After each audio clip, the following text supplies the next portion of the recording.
This happened to me shortly after I got my first car when I was around 18.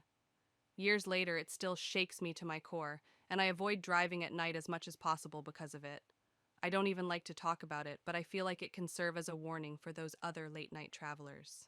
The car was a piece of crap four-door, one of those ones with squeaky brakes, roll down windows, where you have manually lock each door.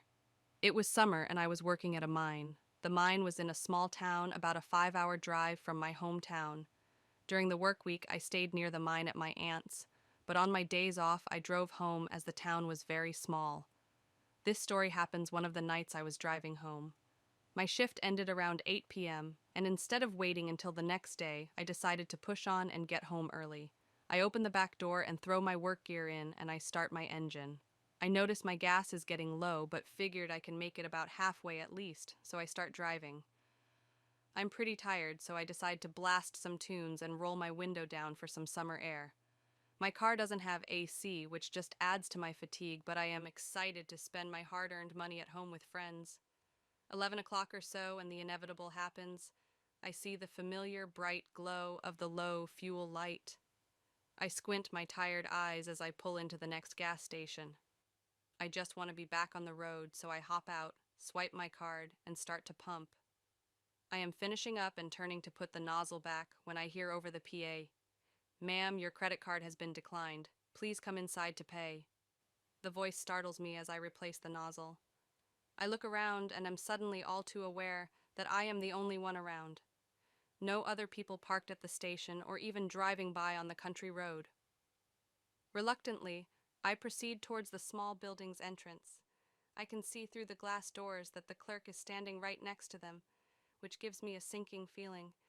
He is a large bearded man, and I am a petite female. Still, I feel compelled to go in and finish paying. I mean, there are cameras everywhere, right? As soon as the door closes behind me, he shoves past me and locks the door with a set of keys.